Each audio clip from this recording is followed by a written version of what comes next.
चंबा का सबसे बड़ा आकर्षण चंबा चौगान है। रियासत काल से ही चंबा चौगान विभिन्न खेल और सांस्कृतिक गतिविधियों का केंद्र रहा है। आज़ादी से पहले राजाओं के समय से यहाँ पोलो, घुड़सवारी व क्रिकेट जैसी खेलों का आयोजन होता रहा है। उस समय भी यहाँ मिंजर मेले जैसे सांस्कृतिक आयोजन होते रहे हैं। वहीं ब्रिटिश काल में अंग्रेज अधिकारियों ने इस चौगान को स्कॉटलैंड जैसी कला शैली में संवारने में कोई कसर नहीं छोड़ी। इतिहास गवाह है कि चंबा का चौगान लोगों के दिलों की धड़कन है। आज भी अल सवेरे यहाँ सैर सपाटे के शौकीन पूरे चौगान में घूमते दिख जाते हैं, तो ढलती शाम के आगोश में हर कोई यहाँ चहलकदमी करता दिख ही जाता है। साल भर चलने वाले आयोजनों के चलते चौगान अपनी खूबसूरती खो देता है। इसलिए प्रशासन और नगर परिषद चंबा के साझा फैसले के बाद चौगान को हर साल नवंबर से अप्रैल माह तक सार्वजनिक आवाजाही के लिए पूरी तरह बंद कर दिया जाता है।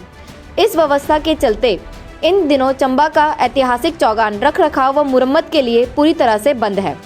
प्रशासन द्वारा चौगान को हरा भरा बनाने के लिए चौगान में दोबारा से घास उगाई जा रही है।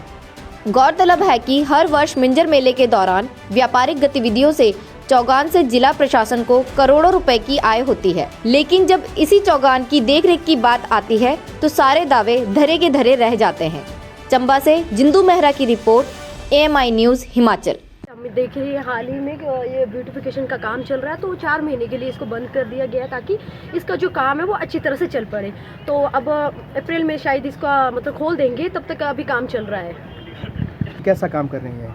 काम तो देखो अभी कर ही रहे हैं वो अच्छी तरह से, क्योंकि हर वर्ष ये देखा जाता है जो घास है वो नहीं उगाई जाती है। इसके लिए मतलब बहुत सा फंड भी दिया जाता है ताकि इसको अच्छी तरह से उगाया जाए। और जो पर्यटक बाहर से आते हैं, ये तो हमारा ऐतिहासिक चौगान है और देखने में बहुत ही काफ़ी अच्छा लगता है, और इसका काम अभी चला हुआ ही है। धन्यवाद। क्वेश्चन करना था ना। देखो जी, बारिश का तो ये बोल सकते हैं कि अभी बारिश हो नहीं रही है, तो हम चाहते हैं कि प्रशासन की ओर से उचित प्रबंध करवाया जाए ताकि पानी की व्यवस्था में कोई कमी ना रहे।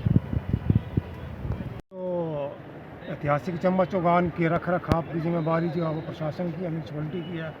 हर साल की भांति इसको नवंबर या दिसंबर एंड में बंद कर दिया जाता है ताकि इसकी प्रॉपर मेंटेनेंस की जाए। तो इससे पहले जितने भी हमारे स्पोर्ट्स एक्टिविटीज़ होती हैं, मेले होते हैं, त्यौहार होते हैं, उसमें हमारे इस ऐतिहासिक चौगान को काफ़ी जख्म सहने पड़ते हैं। लेकिन काफ़ी अरसे से ये डिसीज़न लिया गया है कि जो मेले में जो इसको ऑक्शन होती है उसकी जो कमाई का 50% है, इसकी मेंटेनेंस, रख रखाव और उसकी और डेवलपमेंट के लिए इस्तेमाल किया जाए। लेकिन आजकल जो दौर चला हुआ है, एक तो ड्राइनेस का दौर चला हुआ है, सूखा काफ़ी अरसे से पड़ा हुआ है, बारिशें नहीं हो रही है।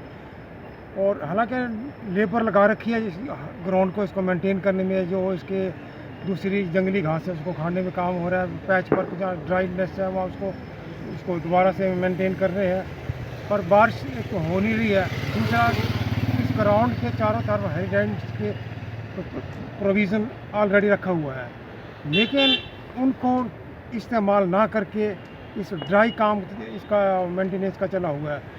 तो जो लेबर भी लगी है वो भी बड़ी एक माइन्यूट लेवल की है, वो जस्ट टाइम पास करने की हल्का हल्का काम हो रहा है। लेकिन जिस तरह के यूथ स्तर पे इसकी मेंटेनेंस का काम होना चाहिए था, क्योंकि 1-2 महीने के बाद इसको फिर सार्वजनिक तौर से पब्लिक के लिए ओपन किया जाना है, उस तरफ से इसके अभी कोई ऐसी प्रगति दिखाई नहीं दे रही है। और ना ही प्रशासन और ना ही म्यूनसिपलिटी इसमें इतनी रुचि ले रही है। जो लेबर लगी है, जो इसके रिस्पॉन्सिबल बंदे लगाए हुए हैं, वो भी अपनी इस कर्तव्य का पूरी तरह से निर्वाह नहीं कर रहे हैं, जिसका कारण आज हम आप इसके एक निगाह दौड़ाएँ इसमें, तो इसमें अभी वैसे ही सूखे का आलम नज़र आ रहा है। हरियाली का नामो निशान तक नहीं है। कहीं बीच में ऐसे प्लॉट्स जरूर देखने को मिले थे जहाँ पे बिल्कुल घास ख़त्म हो चुकी थी, वहाँ पे रीप्लांटिंग का काम किया गया, लेकिन वो भी ड्राई पड़ा हुआ, सूखा पड़ा। अगर पानी से इसको प्रॉपर वाटरिंग नहीं करेंगे तो इसकी हरियाली, इसकी रंगत कैसी आएगी।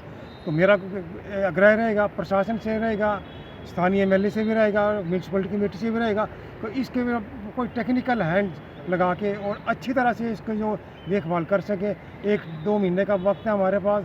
अगर इसको मेंटेनेंस प्रॉपर नहीं हुई तो आने वाले समय में हमारे इसके ऐतिहासिक ग्राउंड की शक्ल और सूरत जो वो बिगड़ जाएगी। इसके आगे मैं एक बात और ऐड करना चाहता हूँ कि जो ग्राउंड के चारों तरफ हेरिटेज की जो फैसिलिटीज दे रखी है, उसका पानी ना किसी के उपयोग में नहीं लाया जा रहा है, वैसे वेस्ट पड़ा हुआ है, वैसे ख़त्म हो रहा है। तो कम से कम उस हेरिडेंट को फिर इसको रीओपन करके इसका पानी का जो है पूरा इस्तेमाल करके ग्राउंड को स्प्रे किया जाए, ताकि इसको जो तरोताज़ी बरकरार रहे और आने वाली घास जो है वो अपने हरे हरे रंग से हमारे चंबा निवासियों का, पर्यटकों का आने का दिल लुभा सके।